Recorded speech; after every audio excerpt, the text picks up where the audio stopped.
Welcome to CIHT Podcasts.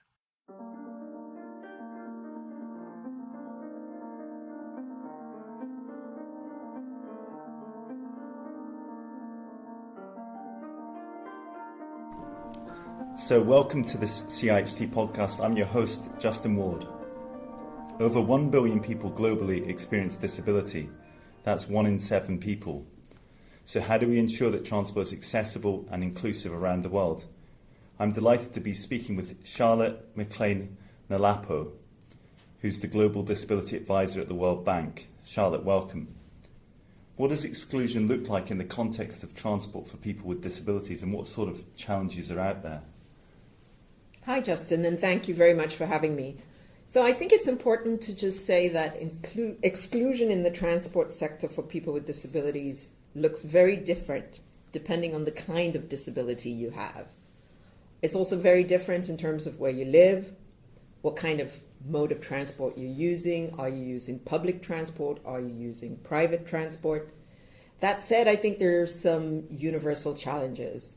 And those include vehicle design, lack of physical access. For example, buses that don't have low floors or drop floors, underground transport like metros that have infrastructure that's not accessible, so no elevators, no ramps, no tactile pathways, and overall signage, which is something we often overlook but is very important. The other challenge that persons with disabilities experience in terms of transport are the travel chain gaps, and that's a very important aspect for them. But I think we also need to think about, things like bus stops that are not accessible. So you might have a bus that is accessible, but a bus stop that's not accessible. The flip side of that is that we also have reports of how drivers may not stop at stops for persons with disabilities. Or in some cases, and we've heard this a lot in developing countries, in some cases persons with disabilities are charged additional fare to accommodate their assistive devices in the mode of transport. So obviously there's that issue around cost. The other point that I want to mention in this regard is poor road conditions. And this can present challenges for persons with disabilities. I mean, think a bit about pedestrian walkways that often don't have curb cuts, or footbridges that are too narrow and would disallow people with wheelchairs to travel along them. And I think this is important when we think about seamless pathways for mobility impaired users. The other issue that is a challenge for persons with disabilities writ large is that of increased travel time. And then I think related to that is the infrequent or restricted paratransit. In many places you have the alternative of paratransit, but we also know that paratransit is often unreliable, and usually something that's very difficult to use. One other point that I do want to mention as a major challenge is cost, and that's often cited. I mean, I mentioned the fact that persons with disabilities often have to pay additional costs. But I mean, I think, the other point to think about here is that persons with disabilities often have to pay more for transport because they are opting for private modes of transport because public modes of transport are inaccessible.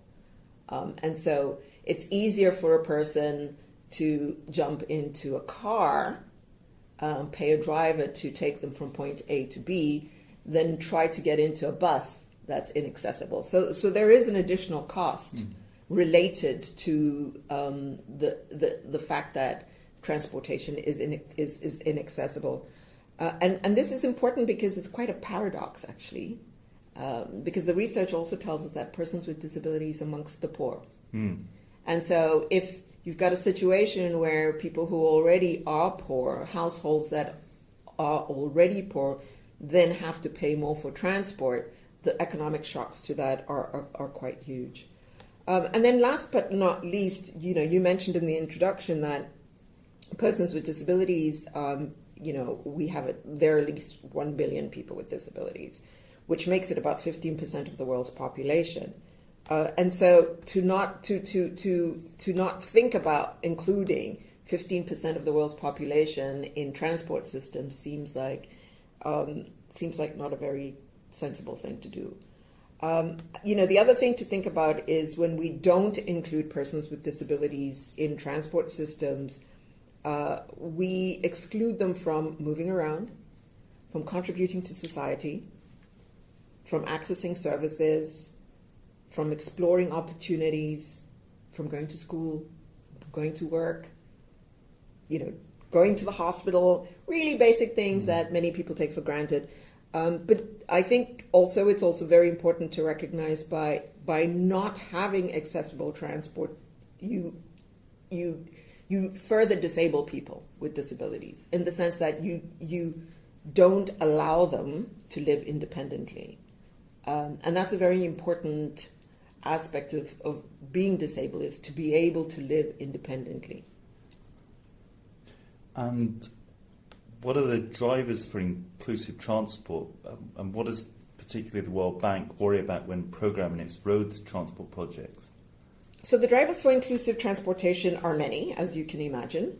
They include universal access, universal design, good policies, strong regulatory frameworks that require transport systems to be accessible to all, training of staff, training of designers on what it means to be inclusive and accessible, and I think that that's a very important piece. Good planning, based on solid analysis on what works. Those are all drivers. To your second point, what does the bank worry about? I mean, I think one of the things that we worry about is ensuring that everybody has access to transport systems. And we recognize the fundamentals of transport systems as connectors to opportunities, as vital parts of accessing markets, accessing services, participating in social activities, and being an engaged citizen. We worry about the proportion of income spent on poorer households, as I mentioned. We also worry about the impact on local air pollution, on how new transport systems fit into ecosystems that they're being built into. So the environmental aspects of that. We worry about safety. We worry about meeting the challenges of the new urban agenda, which calls for accessible, affordable, and safe public transport. For the bank, we see transport as an enabler rather than an impediment to poverty reduction and social inclusion. And we see accessibility as essential to the World Bank's mission of ending poverty and boosting shared prosperity. And you lead the global disability agenda at the World Bank. And so what is the World Bank doing to ensure that the transport projects it supports capture the demands and needs of disabled people? So there are a few things that the bank is doing to support inclusive transport systems. The transport sector has been ahead of the curve in thinking about social inclusion. A great example of this is a project in the Pacific region, an infrastructure facility project, where the bank partnered with donors and other groups and produced a report on improving accessibility in transport infrastructure projects in the Pacific Islands. And what was important about this project was that it delivered technical guidelines. It produced auditing tools that can be used to see how accessible is the project, and provided recommendations for decision makers. And that's very important when decision makers may not even be aware of the fact that accessibility features need to be put in place. The transport sector at the bank continues to develop technical guidance for bank staff. So it's a very iterative process, which is very good. But they're also very engaged with various partners, and that's important because it keeps them relevant. It keeps them learning about what are the new changes, what needs to happen, what works and what doesn't work. As the Global Disability Advisor, I led work on developing a disability inclusion and accountability framework for the bank. And this framework highlights the importance of accessible transport. And more recently, our CEO, Kristalina Georgieva, announced 10 commitments to further advance disability inclusion at the World Bank. with an explicit commitment to ensuring that all urban mobility projects financed and all rail projects that support public transportation services are disability inclusive by 2025. And these announcements were made at the Global Disability Summit that was hosted by DFID, by the International Disability Alliance, and the government of Kenya in London last July. And technology and innovation are changing the complexion of transport for everyone. How can advances in technology particularly help disabled people travel? So technology is already proving to be a game changer for persons with disabilities in terms of transport, with one caveat is that it has to be accessible. So the technology itself has to be accessible. And the range of options are quite stark. Think about autonomous driving vehicles. I mean, that's really cutting edge. That shows us that technology can and will change the lives of persons with disabilities. But we're also seeing a huge number of apps that can be used to follow frequency, that can be used to look at delays in public transport, and perhaps less innovative but still technology, the basics like having elevators. Those are all very important aspects of ensuring that people have access to transportation. So looking at different types of platforms. And then increasingly we're seeing artificial intelligence being used for accessibility and certainly for people who are blind, it's been quite transformative. They're able now to use various forms of artificial intelligence to navigate cities, to navigate roads. So there's a lot happening in this space, and it's very exciting. And sometimes disabilities aren't apparent, they're hidden disabilities, if you like. And could you explain how well you think we manage these both in a developed and developing country context? So this is a very important question, and one that I think we quite frankly do not address satisfactorily. So no, we don't do as well as we should in terms of supporting persons with hidden or invisible disabilities, and we need to be better aware of what the issues around transport and persons with hidden disabilities looks like. We need to know more about how do we design or manage transport systems for people on the autism spectrum who might encounter triggers during their travel. How do we ensure that the needs of deaf people are embedded in the transport systems, in announcing of arrivals and departures? We need to think about issues around safety. But beyond all of that, we need to think about accessible transport as the right to movement.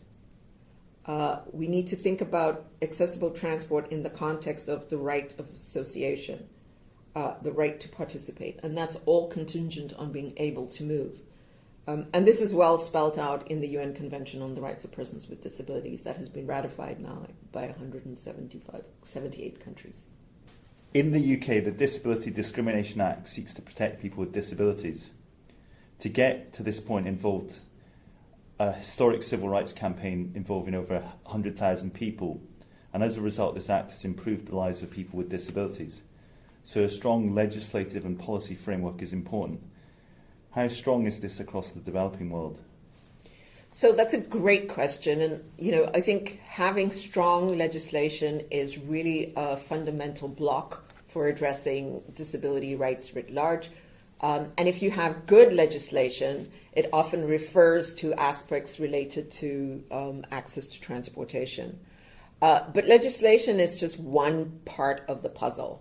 I think what we then need to think about is enforcement mechanisms, so that legislation is in fact implemented, and where it's not implemented, that there is some form of recourse, because that's really important.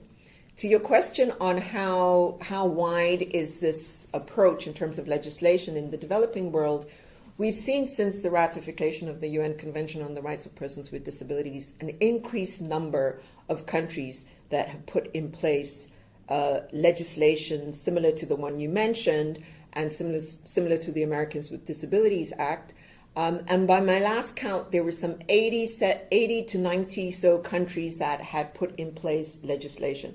Not all of them speak to aspects related to transport, but they will speak to the importance of living independently, and they will speak to the importance of accessing services. And so if you have that in legislation, it means then you should be thinking about accessible transportation. And now that for the first time the UN's Sustainable Development Goals explicitly focus on disability inclusion, does this make you more optimistic for positive change? Yes, absolutely. And I think that, the Sustainable Development Goals have been an important leverage to the existing policies around disability inclusion. And what's exciting about the SDGs is that they require country ownership and country reporting. And so the responsibility is on governments to report on how they are achieving the Sustainable Development Goals. And with the explicit reference of disability in the goals means that we will see more reporting, more awareness, and hopefully more impact in relation to disability inclusion. And does this direct sometimes where the money goes as well? Will that have an impact on that?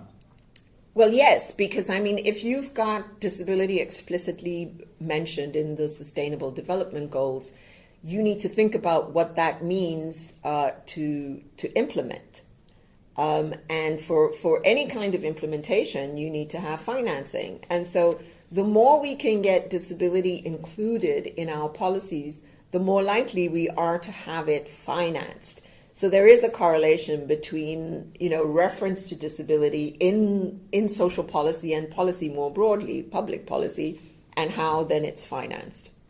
This is about social justice. I love the philosopher John Rawls' veil of ignorance, where if you ask people now what type of society they would want, they might come up with a particular set of answers. But if you ask them that same question, but behind a veil of ignorance, in that they don't know who they will be in that society. They could be black, they could be white, they could be living in extreme poverty, they could be in a wheelchair, they could be straight, they could be gay.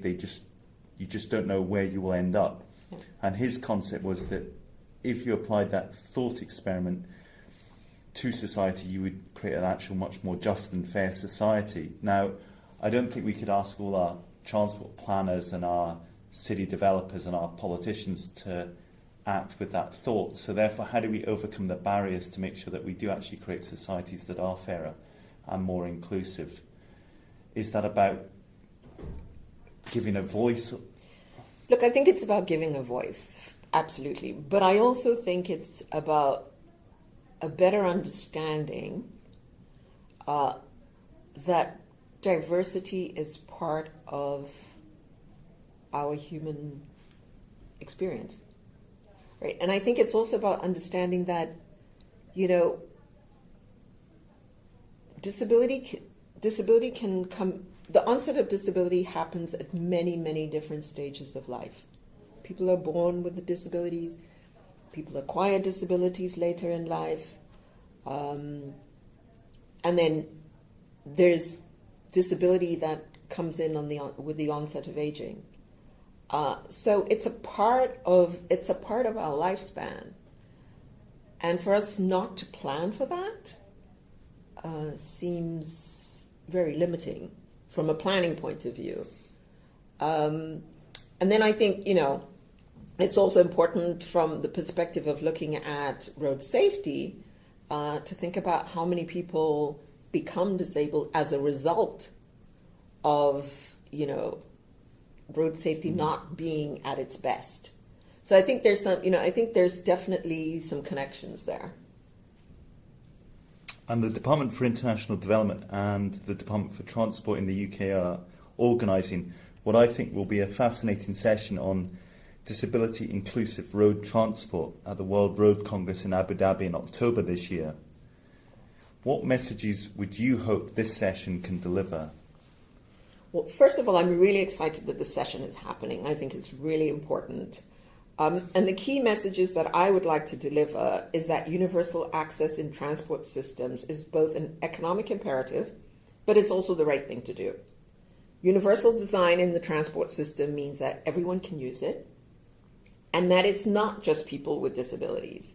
The spillover effect means that older people can use it, that parents with small children can use it, that parents who have strollers can use it. It really just makes good sense. I think it's also the other message that I would also like to take across or put across is that we need to look at safer, more reliable, more affordable, and more accessible transport. And the examples are infinite. Finally, I would just say that for me, accessible transport systems are just good design and benefit, as I said, a whole range of people.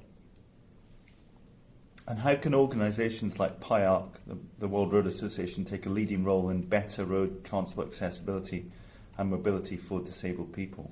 So, I think this is one way of doing it, starting the dialogue. That's really important. It's a very good start. It starts a global conversation. It helps us change mindsets, and I think that that's a large part of getting this piece right. And hopefully it leads to a better understanding of the global pulse in terms of accessible transport systems. I think, PIARC and the World Road Association could start looking at aggregating global data in terms of access of current usage of persons with disabilities to better understand who is using transport systems, what type of challenges are people with disabilities encountering. In short, taking stock of what the transport landscape looks like for people with disabilities, I think could be very useful. And then I think recognizing that accessible transport is an integral part of design. That to me is fundamental. And in so doing, then supporting that by providing training, guidance, and then very importantly, monitoring. Because I think we learn from our monitoring and we can build it back into programs as we advance. And then the other thing that I would say could be a leading role for PIARC and for the World Road Association would be to take this issue on and harness the full potential of good practices. Because there are some good practices. We're not starting from scratch. There are solutions. The issue now is just making it part of the way we do normal business. And then lastly, but perhaps most importantly, is to explore partnerships with the users. So to explore partnerships with disabled people's organizations, because they understand what are the challenges when it comes to using public transport. Well, thank you very much. So that was a CIHT podcast with Charlotte McClain-Nhlapo, Global Disability Advisor at the World Bank. Thank you, Charlotte. Thank you, Justin.